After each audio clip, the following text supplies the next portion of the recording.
রাধে রাধে বন্ধুরা, তোমরা সবাই কেমন আছো? আশা করি খুব ভালো আছো। আমি না খুব ভালো আছি। যখন বাড়ি আসবো তখন দেখো দুজনে একসাথে আসছি।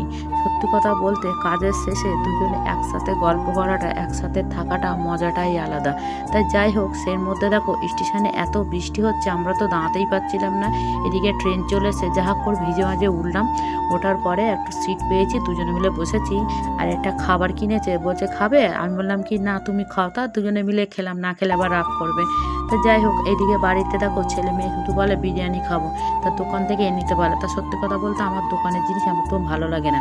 তা আমার মেয়ে বললো কি মা তুমি এনে দাও, আমি করবো।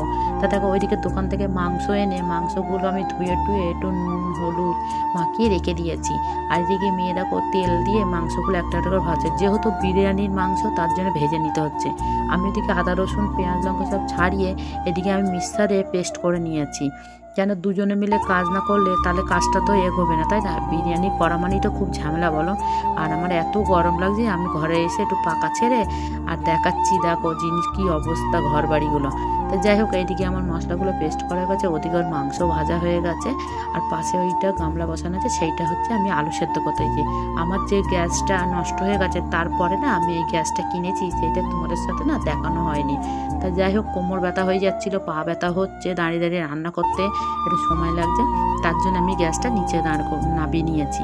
নামানোর পরে দেখো মাংসটা যখন কষেছে কত সুন্দর কালারটা হয়েছে।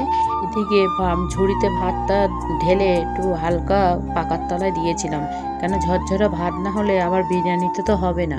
এদিকে দেখো গামলা সাজাচ্ছি অল্প করে ভাত দিয়ে, মানে মাংস আলু টালু যেরকম সাজায় সেইভাবে সাজাচ্ছি। তো কত সুন্দর লাগছে দেখো, খেতে তো খুব সুন্দর হবে যা বোঝা যাচ্ছে।